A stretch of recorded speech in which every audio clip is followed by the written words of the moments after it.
You think you're just casually dating, keeping it light, no pressure, just vibes. But the person sitting across from you isn't casual at all. They spent 3 years in therapy learning how to trust again, 2 years alone choosing healing over distractions, months building boundaries that nearly broke them to create. And without even realizing it, you're about to undo all of that because you weren't looking for anything serious. Your games aren't harmless. They're not confusing. They're not misunderstood. They're re-traumatizing someone who already survived hell. Before we dive in, kindly subscribe to this channel so you don't miss our daily impactful contents. Now, let's talk about the damage you don't see. First, understand what healing actually costs. Healing isn't a vibe. It's not aesthetic journaling and soft playlists. Healing looks like sitting in therapy rooms reliving things you'd rather forget, learning your triggers, unlearning survival patterns, rebuilding self-worth from zero. It's cutting off toxic people even when loneliness screams louder than logic. It's choosing solitude instead of settling. It's reading, journaling, crying, growing, and facing pain instead of running from it. Research shows childhood attachment trauma affects how people relate for life. These people didn't just move on, they repaired what was broken, and the cost was real. Money, because therapy isn't cheap. Time, measured in years of their life. Relationships they had to walk away from. Comfort, because facing pain is brutal. Social life sacrificed for growth. Energy, because emotional work drains you in ways sleep can't fix. And what did they gain?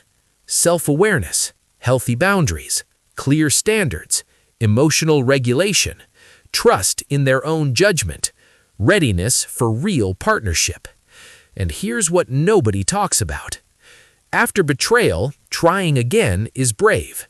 After abuse, trusting again is heroic. After heartbreak, opening up again costs everything. They're not naive. They're courageous. Studies on attachment show people with early trauma struggle to believe relationships are safe. So when they choose vulnerability again, that's not weakness. That's extraordinary strength. Now, here's what you're actually doing to them. When you say you're interested, then pull away, you trigger abandonment wounds. When you're inconsistent, you activate anxious attachment. When you lie about your intentions, you shatter trust again. When you're hot and cold, chaos feels familiar, and familiar feels like childhood trauma. When you disappear without explanation, you confirm their deepest fear. I'm not worth staying for. The impact is devastating. Therapy work gets undone. Boundaries get crossed. Self-worth gets questioned. Trust gets shattered.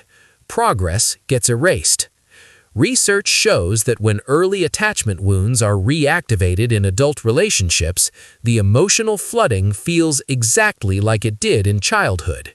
You're not just disappointing them, you're throwing them back into trauma. And you're wasting their time. They don't have unlimited years. They have life goals, biological clocks, dreams that require partnership. Every month with your uncertainty is a month they're not finding the right person. Let's see where this goes is theft. Time they'll never get back. Time you're stealing while you figure yourself out. And here's what your behavior teaches them. Their fear, maybe I'm unlovable. Your actions, I'm not ready for you. Their conclusion, I was right to be afraid. Their fear, maybe healthy people don't exist. Your games, hot and cold, breadcrumbing, excuses. Their conclusion, I healed for nothing. Studies show repeated relationship trauma permanently changes how people approach intimacy. You're not helping them grow. You're making them more guarded, more suspicious, more closed off. After you, they'll trust slower if they trust at all. Some will give up completely. You didn't date casually. You traumatized someone who already survived trauma.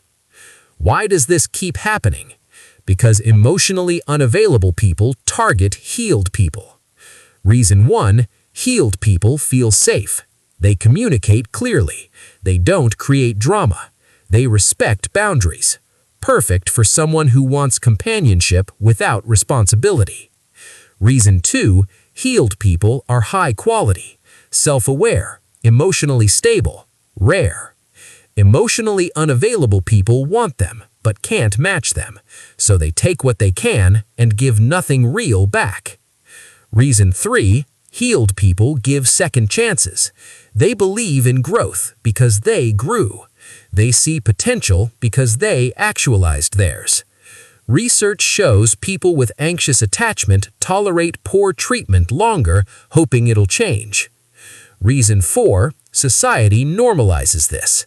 Keep it casual is praised. Commitment is mocked. Not ready is accepted. Emotional unavailability is romanticized. So no one tells emotionally unavailable people the truth. You are the problem.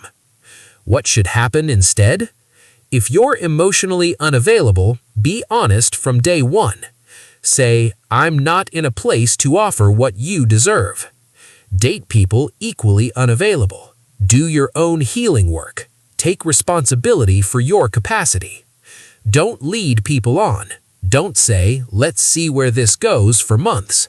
Don't use, I wasn't looking for anything serious after 6 months. The ethical standard is simple. I'm not ready for a relationship. I'm working on myself. You deserve someone who can show up fully, and that's not me. That's basic decency. If you're the healed person, protect your progress. Ask about emotional availability early. Watch behavior, not words. Leave at the first sign of inconsistency. Don't date potential. Date reality. Common red flags: I'm not looking for anything serious. Hot and cold behavior. Avoiding labels. No future plans. Still stuck on their ex. Breadcrumbing communication. Research shows these patterns come from fear of vulnerability, but understanding the reason doesn't excuse the damage. Your boundary needs to be this: I did too much work to accept crumbs. If they're unsure, you're out. Here's the brutal truth. To the emotionally unavailable person, you're not just having fun. You're hurting people. That person you call casual, they fought for their healing. They earned their readiness. Your uncertainty isn't cute. Your hot and cold isn't mysterious. It's trauma. Get help. Do your work. Don't date until you're ready. And to the healed person, you're brave. But healing doesn't make you immune to hurt. You have to screen harder, leave faster, protect what you built. You healed too hard to accept half-hearted effort. You survived too much to settle for breadcrumbs. They're not your project. They're your setback. Wait for someone who can meet your courage with their own. Your standards aren't too high. They're protecting your future. If this hit close to home, drop a comment. Have you been re-traumatized by someone who wasn't ready? Or have you finally realized you were the one doing the damage? And hit subscribe. We're diving deeper into protecting yourself from people who can't meet you where you are.